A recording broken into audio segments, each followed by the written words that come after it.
Como sabéis, esta semana se vuelve a cambiar la hora, otra vez, y francamente yo ya no le veo sentido. Viva! Está com o Expresso da Manhã. Eu sou o Paulo Baldaia.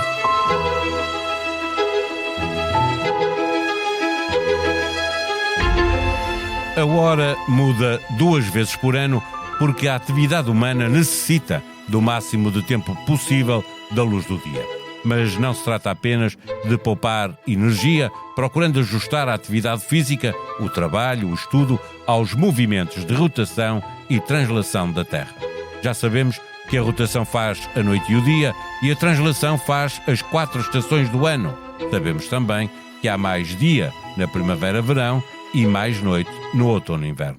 Gustavo Tato Borges, que presidiu a Associação Nacional dos Médicos de Saúde Pública, lembrou em tempos que há alguma evidência do aumento de ataques cardíacos ou acidentes vasculares cerebrais na mudança do horário de verão, advertindo igualmente para uma tendência de aumento do risco de situações depressivas e até de suicídios pela menor exposição solar no inverno. Certezas sobre tudo isto não há. Mudar a hora implica com o nosso ritmo circadiano. Dito de outra maneira, o nosso corpo tem um ritmo natural que dura as 24 horas do dia e é assim que regulamos os principais processos biológicos. As dificuldades maiores na mudança de hora têm a ver com as alterações do padrão de sono, com insónias que podem implicar mais irritabilidade e menor capacidade de concentração. Fique descansado, há sempre maneira de atenuar os efeitos da mudança de hora. À procura de respostas, conversamos neste episódio com a psicóloga clínica Liliana Amorim. Entre. Não, faça favor. Ora essa. Vá lá, eu insisto. Não, eu é que insisto. Os líderes primeiro. A Caixa, o banco líder no PME Líder 2024, segundo o IAPMEI, está a abrir as portas aos líderes de 2025. Construa o futuro connosco. Candidate a sua empresa com a Caixa e usufrua de vantagens únicas que temos para si. Saiba mais em cgd.pt. Este prémio é da exclusiva responsabilidade da entidade que o atribuiu. A atribuição dos estatutos PME Líder é da exclusiva responsabilidade do IAPMEI e do Turismo de Portugal. Caixa Geral de Depósitos S.A., registada junto do Banco de Portugal sob o número 35. Viva Liliana Amorim. Do ponto de vista da nossa saúde, tem mais impacto a mudança de hora de verão, em que os relógios adiantam 1 hora, ou agora esta de inverno, em que os relógios atrasam 1 hora? Então, por aquilo que a literatura nos tem dito, esta mudança para o horário de verão é capaz de ter um maior impacto, porque implica que o horário avance 1 hora e isto faz com que nós tenhamos mais probabilidade de perder 1 hora de sono. De qualquer maneira, convém dizer que haverá pessoas para quem isto é mais difícil do que para outras, nomeadamente para aquelas que são mais noctívagas, ou seja, elas tendencialmente já se vão deitar mais tarde e quando esta hora muda para a hora de verão, elas vão perder mais 1 hora e isto depois vai ser mais difícil para elas ajustarem-se a este novo horário. Isto quer dizer que esta mudança que vamos ter este domingo é mais fácil de resolver, não é? Porque ganhamos 1 hora de vida, 1 hora de sono. Em termos de impacto, às vezes podemos sentir que o impacto é menor, mas na realidade a questão é um bocadinho mais abrangente do que isto. Existe uma discussão muito grande agora na comunidade científica que tem a ver com o impacto que esta mudança de hora tem e se tivéssemos que manter um horário, qual é que seria mais adequado? E para isto nós temos que pensar no impacto que tem a zona onde nós estamos a viver. Certo. Se calhar em Portugal não tem tanto impacto esta mudança de horário, quer seja de verão ou de inverno, e em Espanha já não é bem assim. Porque quando a hora de verão muda, significa que em termos de sociais e em termos de relógio solar, aqui o desalinhamento já é de 2 horas e não de 1. Por exemplo. É mais, por alguma razão, também é o primeiro-ministro deles que está mais preocupado em parar com estas mudanças para estabilizar. Mas deixe-me pegar naquilo que estava a dizer. Se tivéssemos que parar de mudanças, era melhor parar na mudança de verão ou nesta?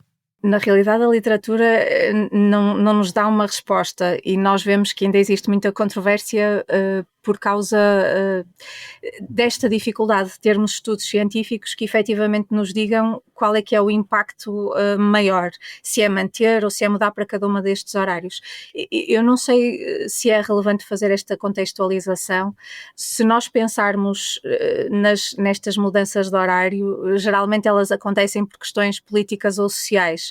Por exemplo, a criação do fuso horário com os outros países. Exatamente, isto está relacionado com o facto de nós precisarmos de uma medida de tempo que seja comum quando estamos a comunicar com as diferentes pessoas nos diferentes países. O que acontece é que o Reino Unido, na altura, em 1880 e alguns anos, ocupava um papel primordial a nível social, e então definiu-se que o meridiano de Greenwich seria aqui o ponto zero em termos de fuso horário. É o dólar do tempo, não é? Faz a marca para o mundo inteiro. Exatamente, e o que acontece é, por cada 15 graus à esquerda ou à direita, não é? A oeste ou a leste, aumenta ou diminui 1 hora. Em Espanha, para além disto, e pegando no facto de estar a falar da situação de Espanha, para além disto, nós ainda tivemos uma mudança. Embora existam dois fusos. Porque a questão é, na altura do regime de Franco, por causa da aproximação dele ao regime nazi, aquilo que aconteceu foi que eles adotaram o fuso horário central europeu, que faz com que, apesar de eles estarem na mesma localização em termos de meridiano de Greenwich, eles tenham mais 1 hora no tempo standard.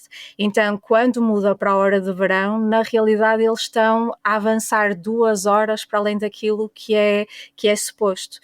Além disto, há uma outra coisa que é relevante, que é aquilo que é o nosso dia-a-dia na interação social e a nossa cultura.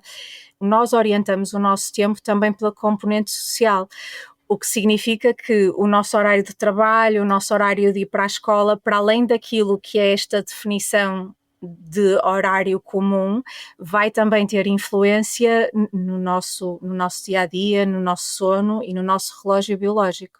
Estava-me a lembrar que no tempo em que, entre 92 e 95, adotando a hora de verão, Portugal não fez mudanças horárias e acontecia muitas vezes que no inverno as crianças levantavam-se às 7 horas para ir às 8 para a escola e havia dias de inverno em que o dia só nascia às 9 da manhã. E, portanto, isto mexe muito com a vida dos mais novos que andam na escola, não é? Mais ainda do que aqueles que trabalham.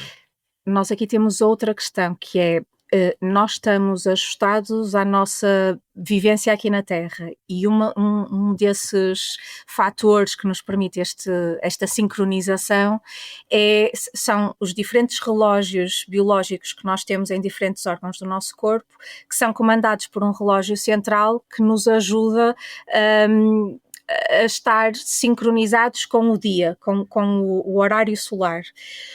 O que acontece é que as crianças têm, e da mesma maneira que as pessoas mais velhas, têm mais dificuldade em fazer ajustes quando estes horários mudam e têm outro tipo de necessidades. O sol, a luz solar, é um dos grandes fatores que nos permite efetivamente sincronizar com aquilo que é o nosso organismo interno, com aquilo que são as nossas necessidades. É isso, deixe-me perguntar-lhe, pela pesquisa que fiz, é isso que se chama ritmo circadiano? É isso? O ritmo circadiano é o nosso ritmo interno, que tem mais ou menos a duração de um dia e que é promovido por ou que é mantido, não é promovido, é mantido por este relógio biológico central, que ajuda todos os relógios que se encontram nos restantes sistemas do nosso corpo a estar sincronizados e a permitirem que o nosso organismo tenha um ritmo adequado àquilo que são as nossas necessidades. E o que é que diz, senhora doutora, a psicologia clínica a propósito de haver uma sensação de que há mais pessoas deprimidas ou mais tendência para uma depressão no inverno? Isso tem mais a ver, ou tem estado mais associado até às questões de exposição solar, até mais do que esta mudança de hora. De horas. A mudança de horas também é para promover que haja o mais possível da exposição solar, não é? De luz do dia, não é? Sim. Acaba por nos permitir aproveitar muito mais as atividades no exterior quando temos bom tempo e de alguma maneira atualmente também potencia um bocadinho as atividades económicas, não é? Com o turismo e com o convívio. Mas o sol dá-nos mais saúde, é isso? Mental, estou a pensar em saúde mental.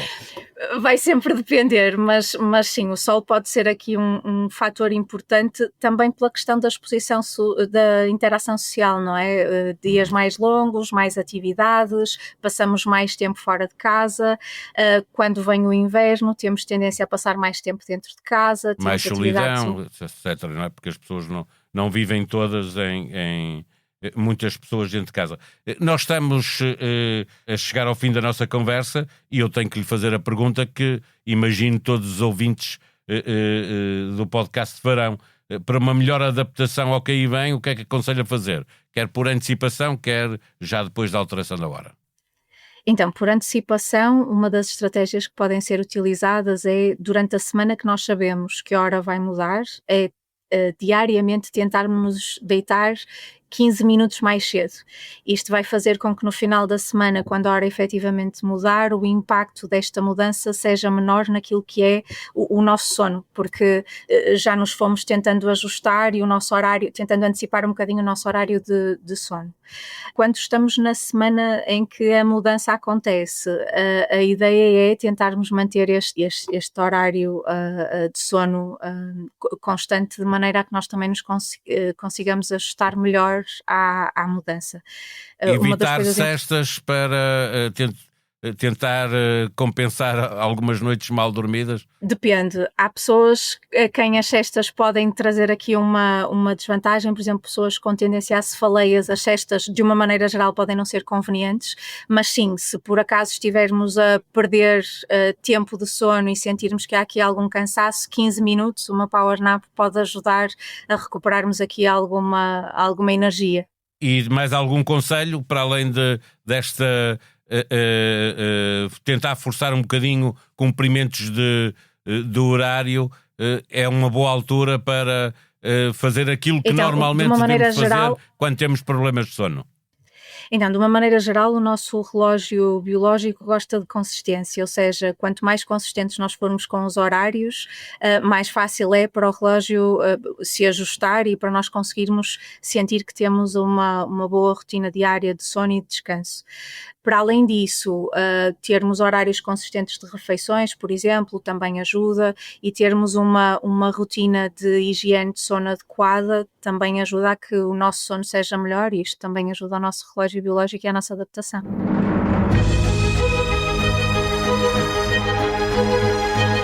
Após um fim de semana de Taça de Portugal, que proporcionou várias festas da Taça com eliminações de equipas da Primeira Liga, falamos de como os três grandes lidaram com as suas visitas a adversários secundários e prepararam, ou não, o retorno às provas europeias.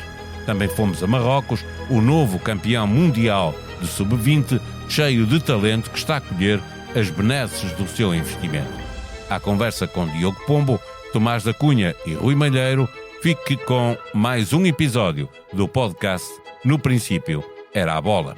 Se teve dificuldades em aceder a sites e aplicações esta segunda-feira, saiba que a falha foi global e começou nos Estados Unidos. Juliana Simões conta-lhe o que se passou no podcast Economia Dia a Dia. A sonoplastia deste episódio foi de Gustavo Carvalho. Nós vamos voltar amanhã. Até lá, tenham um bom dia.